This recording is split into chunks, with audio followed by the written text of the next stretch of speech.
Hey, what is up everyone? It's Rich. Alright, welcome to the video. So the title of today's video is Sometimes You're Not Right for the Job. I've been there. A few times, in fact. So if you've been on my channel for a while, you are familiar with my Journey of 1,000 Miles videos. And for several years, I was doing vlog and these sort of introspective and sort of what would you call it, like kind of inspiring but also like words of warning for people that want to get into art, and just really kind of being honest and giving you a professional insight into what it's like to work as a commercial artist and as someone that works in the entertainment business. And there's a lot of rough edges, and I've said many times it's not a gentle business. And you know, the other one that I know most of you heard is that every job will come to an end, but not every job will be for you either. And sometimes you'll get jobs and then lose them. So obviously, you know, looking for colorists, you know, the one thing that I have to stress for people is that ultimately there's going to be one person that will probably, well, not probably, will get the job unless I can't afford to hire them. So that means most of the people that submit are going to be somewhat disappointed, but don't let that beat you down or feel that you just, you know, you weren't good or you know, all these different things, because it's not the case. It's just I'm looking for a specific thing, and you know, I need to find someone that just instinctively understands it and is kind of doing it, and that I can let them go and do their thing. I don't want to control a colorist. I want to bring someone on that I don't have to direct a lot, that there wouldn't be a lot of back and forth. And so the same goes for me as an inker, and I'll share some stories in a little bit of jobs that I've been fired from. And it sounds bad when you call it firing, because it's like, whoa, you got fired? However you want to look at it. Like, I was hired to do a job, I didn't fit, the penciler didn't like what I was doing, and I was let go. To me, that's fired, but it's I don't have negative feelings toward it. What is it? It's just business. So the same kind of goes for this. And I have to stress this for people, which was what I was about to say, is you have to follow the guidelines for the submission. Please do not pull me to the side or send me instant messages saying that, hey, I know you said this, but I can take the feedback. If you don't like my work, let me know what I did wrong and all this. That's not the process that we're going through here. This is a professional audition for a job. I'm just looking at the submissions, and the thing is that I know a lot of you. I know hundreds of people, probably thousands of people, and it's if I start giving feedback to every person that I've ever met at a comic book convention that digitally colors, and they want to know why their color sample didn't like connect with me, I mean, it's like there's going to be a lot of hurt feelings. There's going to be a lot of very long, drawn-out conversations, and everyone will tell you, "Look, I can take it. Just give me the truth." It's not about being good or bad. It's just I'm looking for a specific thing. So now I'll get into some personal experiences that I've had dealing with the same thing, and then we'll look at. I was trying to think of some other comic book coloring that I always thought was nice, and Steve Furcow on some of these Aphrodite 9 pages did some stuff that I think is really good. It may be different than what I showed in the other video, but I wanted to at least show what I would consider more traditional comic coloring that I think is actually very attractive looking. And, you know, again, I'm looking for someone that's a big fan of concept art, is into the digital painting and the digital painted backgrounds and things that are way over the top. But then, you know, I'm not trying to make someone do my work for me either. I mean, it is a coloring job. So anyway, one job in particular that I could use as an example, and I don't think many people know this story because I've never really talked about it, but so I was hired to ink Tony Daniel on Detective Comics sometime. I don't know if it was after the New 52. It was when DC did all those Zero issues. So just out of the blue, I got a call from DC or something, and they were like, hey, you know, Tony Daniel's interested in you inking him or something. And I was like, okay. And I think Tony's really good. I've never followed his work that closely, to be honest. It's not a slight against him. It's just, you know what I mean? You have stuff that you're more into or that you follow really aggressively. I'm a bigger fan now and know his work better than I did at that point. But anyway, but it sounded really cool. I mean, I knew that Tony was a big penciler at DC and had been doing, a lot of Batman stuff and had been writing and done stuff with the Joker. And yeah, I respected his work. So anyway, it got set up. I may have talked to Tony on the phone or through emails. I don't remember. It's been a few years. But, he said he was going for this new look. He wanted to incorporate things that he had loved as a kid, like heavy metal and Mobius and all this stuff. And I was like, well, that sounds great. So we're moving away from what you are sort of more known for in your comic, and you want to get this maybe a thing that I'm sort of more known for, the little bit of the Mobius liney stuff. So, I started inking him. We did, I don't know if it was a 0 issue or just an actual issue of Detective Comics. And I think it started out okay. I'll be honest. Generally speaking, when I ink people, I almost never get feedback. People may or may not know how it works, but some pencilers are real high maintenance and some aren't. And if you get good enough at what you do as an inker, a lot of times you don't really get any feedback at all. So it's not uncommon for me. I mean, I think I worked with Chris Bacala for 2 years. I always use this as funny because it's a very simple example. But it was like, I remember at one point, maybe a few issues in, he went, can you ink a little more thinner? And I went, yeah, no problem. And so I started inking the stuff a little more thinner. And then I think maybe like a year later, he was like, can you ink the stuff a little thicker? And that was really the only feedback that I ever got from him on the book. He may remember other little tweaks or something along the way, but when I look back on it, that's all I remember. Travis and I, we literally talked about me inking him. One time he pulled me aside and just said, hey, he goes, you're doing a really, really nice job. I like everything you're doing, which is always a good lead in. But he goes, you need to draw more when you ink. You need to really think about the forms that we're putting down and not so much copying my lines. And that was it. That was the only conversation we had. And when I applied that to my work, it immediately got better. And we continued along on our merry way. Now, I've worked with people that are super high maintenance. One penciler in particular was like micromanaged me. I swear I said this to the editor. I go, I've gotten more feedback from this one penciler than I have in my whole career of every penciler combined. And I ultimately ended up quitting the job because I didn't like how much I was being not only micromanaged, but or they would go in on my inks after I was done and like change stuff. So it was just a relationship that wasn't going to work, but it is what it is. And I think they were a little shocked that I quit the job. Dustin Wynn and I worked together for about 4 years. He started going sort of a different direction than what he initially started with when we were working together. And Derek Friedolfs ended up inking him, and I personally thought that Derek did a better job. But Dustin and I just was sort of like we had worked together, and we kind of said like, hey, after this series, let's stop. But the Tony Daniel job was like, I think he saw some pages and didn't really like them, and then we got it, or maybe you know what I think it was is I inked a piece and he loved it and was like, this is amazing, this is so good, this is exactly what I want. And then it kind of got weird, and then it kind of sort of leveled out, and then one day I just got a phone call and it was like, you're off the book. And it's like, it hurts your feelings, and you go like, wow, okay, I wasn't expecting that. I thought everything was going well, and it's over. You weren't right for the job. It's an artistic decision. The pencilers have a lot of clout in the business and really do ultimately sort of create the team that works around them. I think people sometimes believe it's the editor more, and the editor can maybe sort of try to match people up, but the penciler, to me, in my opinion, from what I've always seen, really controls the art end of things. And then I'm assuming that the writer, if it's a big enough writer, they sort of pull the strings just on getting the penciler. And then sometimes you'll see color notes from the writers. I've never gotten inking feedback from any writers that have been part of the process. And then I worked with David Finch, and David Finch fired me 2 different times, or however you want to look at it. He let me go, brought me back, was very, very nice, and it was amazing. And then ultimately, somewhere on Wonder Woman early on, wasn't clicking again for him, or he wanted to ink it himself, whatever it was, and it was over.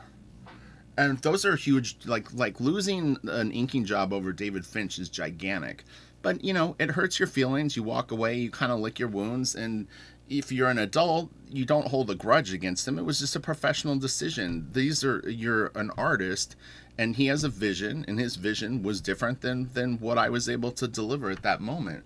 But David and I are still cool. He's been very complimentary on his YouTube channel to me, and we're fine. We may, who knows, maybe at some point we'll do like a jam piece together. That would be really fun. So I just want people to understand that when you try out for Blaster Kid as a colorist, it's nothing personal. I'm looking for a specific thing. I don't have time to like tutor anyone or to teach them. I don't have time to wait. I've been working on my art for about 12 years on and off. There's been huge gaps. It always sounds crazier when you say it, but around 2008 I got real serious about art.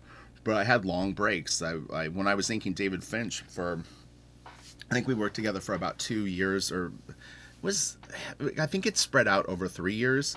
I didn't draw much then because the work was so time consuming. So at least for 16 months, I didn't pick up the pencil during that. So it's 12 years. If I was going to add up all the time, I would say it's probably closer to 6 or 7, but I've put in thousands and thousands of hours of practice. So if you haven't colored for that amount of time, it's going to be difficult for you to probably land this one. It doesn't, but it's not the end of the world. So I just want people to understand that, and like I said, please don't privately note me. I've had quite a few people, surprisingly a lot, go like, I know the perfect colorist for you. You should reach out to them. That's not what this process is. The process is they can watch the video. The files are there. If they want to color one, they can. If they don't, that's fine, and that's how it's going to go. I'm only going to contact the people that are close to the style that I want, and then we'll kind of go from there and see. I don't really know what I'm going to get. I've had a few samples already come in, like single pieces, and, I'm going to give everyone time to get their samples in, and then we'll see. So anyway, let's look at some colors, and remember, chin up. Every job ends. Not all jobs are for you. And if it's a long game. You want to be tenacious and stick it out. And, you'll get there. You will get there. And if you followed comics long enough, you see how these teams rotate. It's very, very rare that one team stays together. I think Jim Lee, Scott Williams, and Alex Sinclair is like one of the crazy anomalies in comics. And they just happen to be very, very high profile. But look how many inkers Mark Silvestri is used, or Finch. It's like these teams switch a lot. Colorists too. So the jobs are out there. You just got to be good. So this is really, really nice. And again, this is what I would consider very traditional colors. Furcow does have a Nomon DVD. He's not the greatest teacher ever. It's unfortunate because he's an incredible colorist. But it's one of those ones where you watch it and you're like, oh, explain it more, please. It's like, I see the magic that you're putting down. So it does teeter more towards someone who has maybe a pretty good foundation on coloring already. But I think this is a beautifully colored piece. And it's, again, what I would consider more airbrushy. It's gradients and stuff like that. But it's just nice. He keeps the colors in a range that look very nice to me. So there's some examples in here where it's not everything that I like. I think this is nice. I mean, it's very high voltage comic coloring.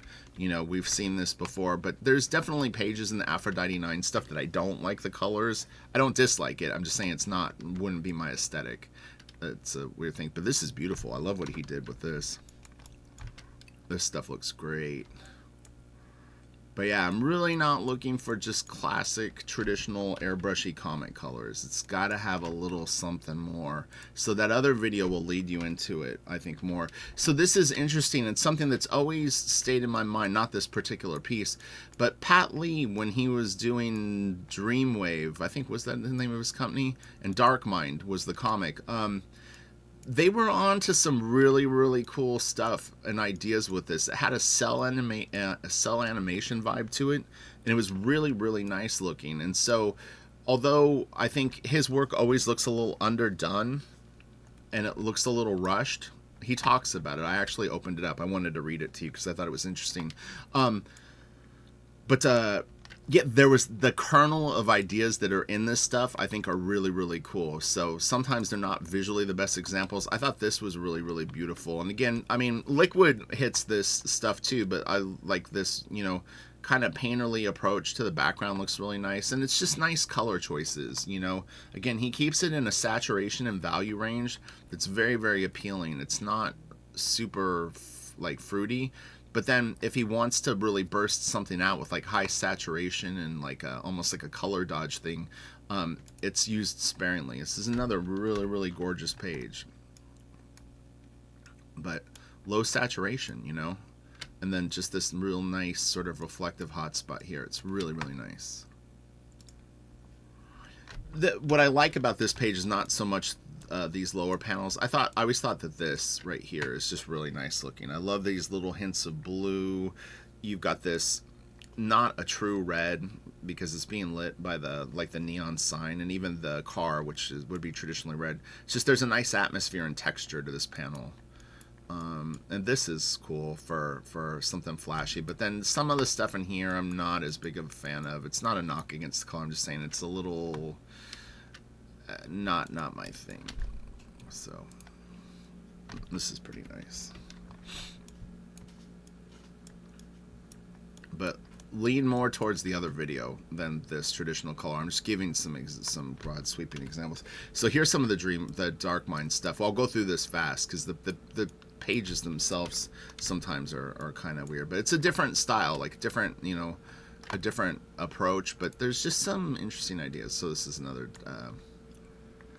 this is a darkness page. I'm not sure who colored this book, or if it's a team of colorists, but some of this is nice. I mean, it's all really nice. I love the book, but it looks great from Mark. Again, this is the Dreamwave stuff. That's not my favorite.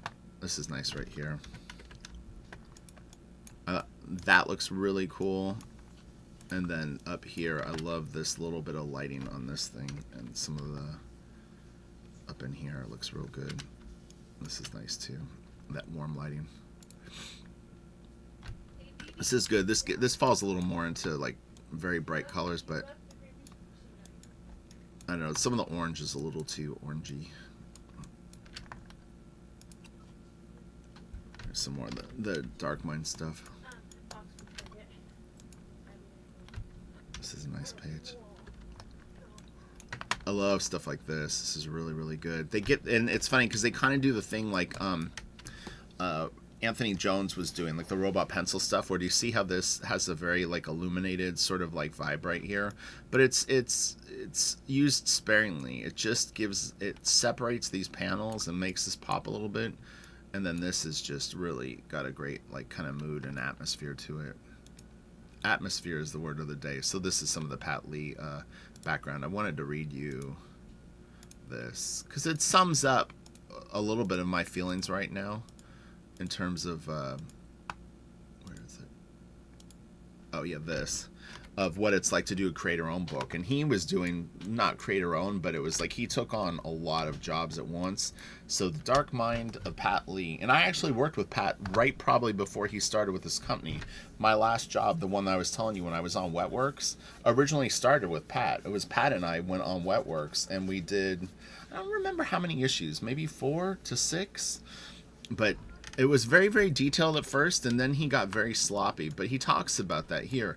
So Dark Minds is a project that I've kept on my file in my head for a long time. The only thing I needed was a name, and luckily my brother had some interesting ideas for the name of the book.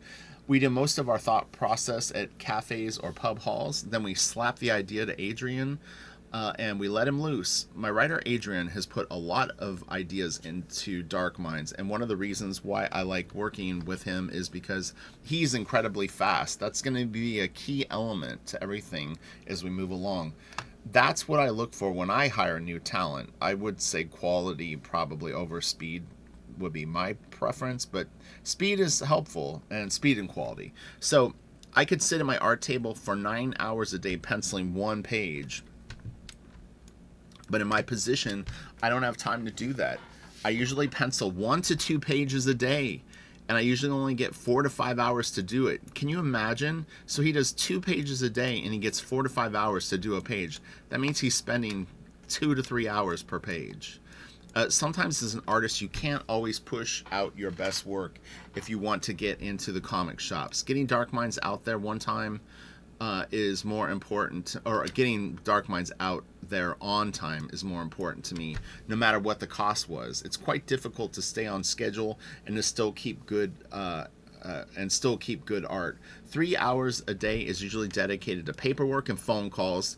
2 hours a day for editing pages, and the rest of my hours is sitting in my office trying to get the artwork done. The one thing that I find very difficult or very different about working on Dark Minds was that most of the characters didn't have any. So, and he goes on and talks about it. It's interesting. I'll scroll, and if someone wants to read the rest of it later, they can.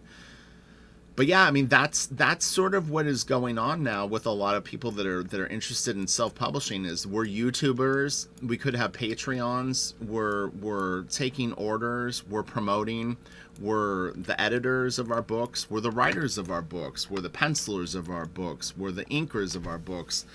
We're fielding the colors, we're fielding questions. It's a lot to take on.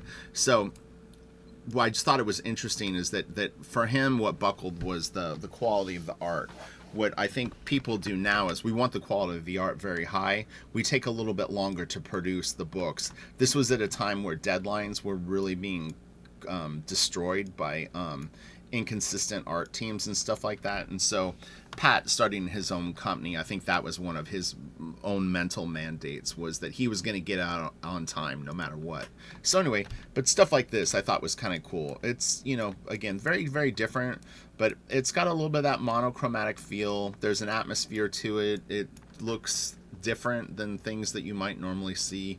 And what I liked about some of these pages was the lighting. That there was like these, I think they're called Venetian blinds, like the Frank Miller blinds.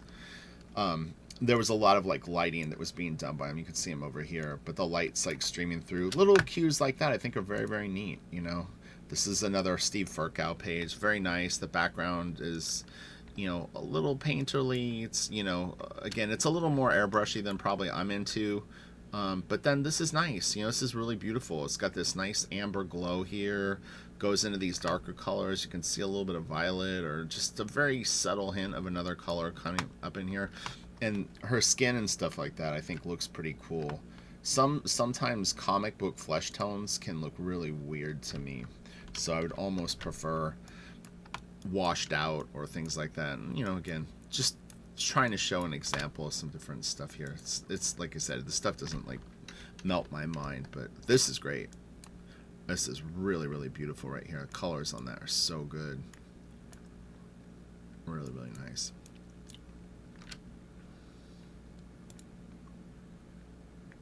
This is just a very kick-ass drawn page, but I think like this sky up here looks really neat. Sort of different than how June Chung did it on Jay Lee, but yet still has a very epic feel. I think this is really, really nice too. This is all real beautiful. Some of this gets a little too airbrushy for me, or I don't know what the terminology would be, but sometimes the way that they light the faces. I like stuff that has a little more depth to it. This always feels a little like the cuts and stuff help it, but it still feels a little, I don't know. But Bill Crabtree, I think that was his name, had talked about the challenges of coloring comic book line art and giving it the depth that concept art has, which is digitally painted. And he said that comic art is kind of inherently flat. Like, you know, if we take out the color on this, let me see. Let me try to remove some of the gray.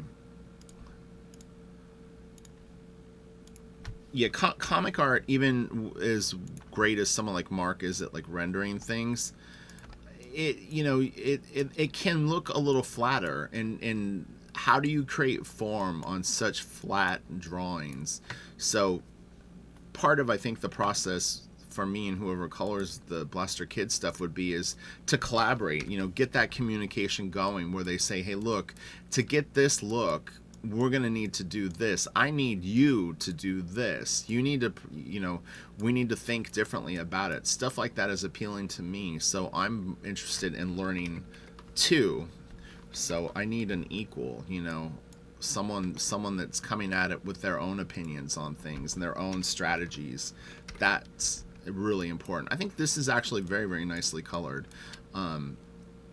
For using a lot of colors. I mean, we've got sort of this, I forgot what that green is called, or yellow. Is it yellow ochre?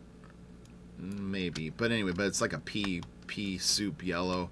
But he's got, some red in here and purple, and it's surprising that it works so well, and green and oranges and stuff like that. But yeah, it's pretty wild that you can use that many different colors on a page and actually have it still. He keeps the saturation somewhat low. That, I think, helps it. This is nice. Especially love this up here. Atmosphere. So I think this will be a good video. I did a great video for Patreon today. I thought this was kind of cool. But again, it's not necessarily the cuts. It's just the idea. The idea that this looks different. The idea that it creates a mood and something that's a little out of the box. Pat, they did another book called Warlands. And although, again, I looked through 3 or 4 issues of this and could only find a small handful of pages that I felt really captured sort of some of the ideas. But, the better pages are pretty interesting, The ideas are there. I think this is all pretty cool looking, It's got a little, I was mentioning yesterday, the Blade Runner, the newest Blade Runner movie has some really cool stuff like this. Like the lighting and stuff like that is really, really cool. And this is a very colorful page, but I think, it works pretty well. Some of the lighting on that is nice. Oh, some of these might be doubles. Okay, so I kind of like this part right here. I thought looked good. I think it's these kind of cuts on stuff I think look really neat, and then how it's all lit up, but you've got a little bit of the color kind of coming through is real nice. I don't know, the orange and purples and blues, it's a little too much for my taste. This is nice. I like this stuff. More Patley. I didn't really, there's not a wide variety. It's just those were the ones that came to mind when I had originally. Oh, and this is interesting too. If you follow Box Office Artist on YouTube, he's got like close to 2 million followers. James Reyes. I actually inked James on a book for Wildstorm. We did, I think, 2 issues of a book together. James did the background on this book, so this isn't even Pat. So when Pat says that he spends 2 or 3 hours on a page, he's really just doing the figures. But James did all these incredible backgrounds. So props to you, Box Office Artist. He's got a huge YouTube channel. I mean, some of his videos get like 15 million views. It's crazy. So he's done very well for himself doing comic art, but sort of outside of comics. But yeah, this is pretty neat. Again, these were early stabs at something quite different for comic books. And I think that there's something cool to be found in this. There's ideas, kernels of ideas, seeds that were planted. And I always come back to it whenever I think about colors, and I pull out those few pages that I think were honest. I think this is really, really cool. But it's like the color choices on this page are very, very crazy. But I like just the look of this. Meaning the way that it's painted, not the colors as much. This is pretty nice.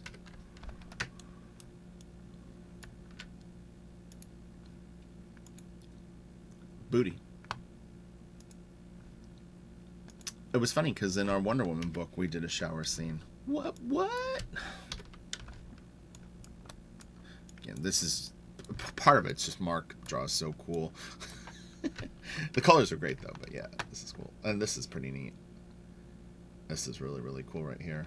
So okay, we're gonna wrap this one up. Hopefully that was fun. And look, if you're interested in trying for Blaster Kid, go for it.